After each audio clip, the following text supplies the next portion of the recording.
ಯಾವ 5,000 ಕೋಟಿ ಗೃಹಲಕ್ಷ್ಮಿ ಹಣದು ಮಾರ್ಚ್ ಮತ್ತೆ ಫೆಬ್ರವರಿ 2 ತಿಂಗಳದ ಹಣ ಬಿಡುಗಡೆ ಆಗಿಲ್ಲ. ಬಾಕಿ 9 ತಿಂಗಳು ಹಣ ಬಿಡುಗಡೆ ಆಗಿದೆ.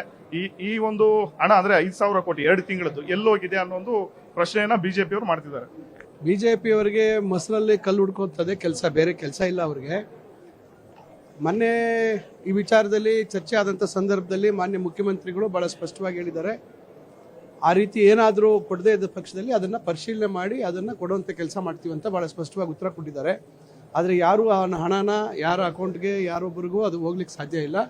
ಆ ರೀತಿ ಹಣಕಾಸು ಇಲಾಖೆಯಲ್ಲಿ ಏನಾದರೂ ಬಿಡುಗಡೆ ಆಗುವಂಥದ್ದು ಏನಾದರೂ ಗೊಂದಲ ಆಗಿ ಏನಾದರೂ ಇದಾಗಿದ್ರೆ ಮಾತ್ರ ಆಗ್ಬೋದು, ಬಿಟ್ಟರೆ ಯಾರು ಜೋಬಿಗೆ ಹೋಗೋದಿಲ್ಲ. ಬಹುಶಃ ಅದು ಬಿಜೆಪಿ ಸಂಸ್ಕೃತಿ, ತಮ್ಮ ಜೋಬಿಗೆ ಹಾಕೊಳ್ತಕ್ಕಂಥದ್ದು ಬಿಜೆಪಿ ಸಂಸ್ಕೃತಿ. ಅದರಿಂದ ಅವರಿಗೆ ಇನ್ನೇನು ಬೇರೆ ವಿಷಯಗಳು ಇಲ್ಲದೇ ಇರೋ ಕಾರಣದಿಂದ ಅವ್ರು ಈ ರೀತಿ ಹತಾಶರಾಗಿದ್ದಾರೆ. ಸರ್, ಆಮೇಲೆ ಯುವ ನಿಧಿನೂ ಕೂಡ ಎಲ್ಲೋ ಒಂದು ಕಡೆ ಫೇಲ್ಯೂರ್ ಆಗ್ತಿದೆಯಾ ಅಂತ, ಯಾಕಂದ್ರೆ ಸರಿಯಾಗಿ ಯುವಕರಿಗೆ ಹಣನೂ ಕೂಡ ಹೋಗ್ತಾ ಇಲ್ಲ, ಆ ಕಡೆ ನಿರುದ್ಯೋಗಿಗಳಿಗೆ ಉದ್ಯೋಗ ಸೃಷ್ಟಿನೂ ಕೂಡ ಆಗ್ತಿಲ್ಲ.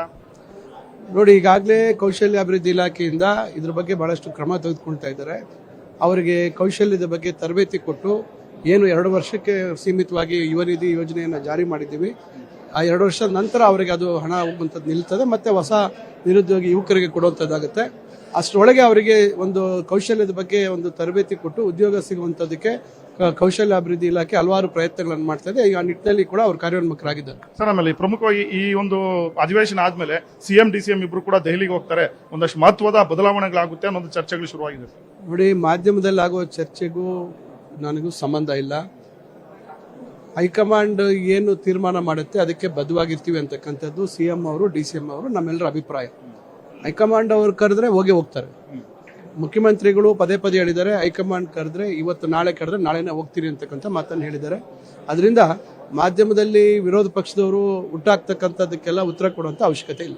ವಿಜೇಂದ್ರ ಅವರು ಮಾತಾಡ್ತಿದ್ದಾರೆ, ಸರ್ ಸಿದ್ದರಾಮಯ್ಯನವರು ಎಷ್ಟು ದಿನ ಸಿಎಂ ಆಗಿರ್ತಾರೋ ಅವ್ರಿಗೆ ಗೊತ್ತಿಲ್ಲ ಅನ್ನೋದು ಮಾತನ್ನು ಹೇಳ್ತಿದ್ದಾರೆ. ಈಗ ವಿರೋಧ ಪಕ್ಷದ ಕೆಲಸ ಏನು? ಗೊಂದಲ ಸೃಷ್ಟಿ ಮಾಡ್ತಕ್ಕಂಥದ್ದು. ಅವರಿಗೆ ಅಧಿಕಾರದ ದಾಹ ಆ ಮಟ್ಟಕ್ಕಿದೆ. ವಿಜೇಂದ್ರ ಅವರು ತಕ್ಷಣ ಹೋಗಿ ಕುರ್ಚಿಯಲ್ಲಿ ಕೂತ್ಕೋಬೇಕು ಅಂತಕ್ಕಂಥದ್ದಿದೆ. ಅವ್ರು ಕುರ್ಚಿಯಲ್ಲಿ ಕೂರಕ್ಕೆ ಹೋದ್ರೆ ಎಷ್ಟು ಜನ ಅವ್ರ ಕಾಲು ಎಳಿತಾರೆ ಅಂತಕ್ಕಂಥದ್ದು ಬಹುಶಃ ಅವರು ನೋಡ್ಕೋಬೇಕು. ಯತ್ನಾಳ್ ಅವರ ಹೇಳಿಕೆಗಳು ಇವೆಲ್ಲ ನೋಡಿದಾಗ ಅವರ ಒಂದು ಏನೋ ಒಂದು ಸೈದ್ಧಾಂತಿಕವಾಗಿ ಒಂದು ನೆಲೆಗಟ್ಟಿನ ಮೇಲೆ ಇರ್ತಕ್ಕಂಥವರಲ್ಲಿ ಅವರಲ್ಲಿ ಒಮ್ಮತ ಇಲ್ಲ. ಅದರಿಂದ ಅದನ್ನ ನಾವು ಹೆಚ್ಚಾಗಿ ಅದರ ಬಗ್ಗೆ ಅದಕ್ಕೆ ಮಹತ್ವ ಕೊಡ್ತಕ್ಕಂಥ ಅವಶ್ಯಕತೆ ಇಲ್ಲ. ಸೊ ಇದಿಷ್ಟು MC ಸುಧಾಕರ್ ಅವರ ಮಾತು. ಬೆಳಗಾವಿಯಿಂದ ಕ್ಯಾಮ್ರಾ ಪರ್ಸನ್ ಸುಧೀರ್ ಜೊತೆ ಆನಂದ್ ಗುಡಿ, ಪವರ್ ಟಿವಿ.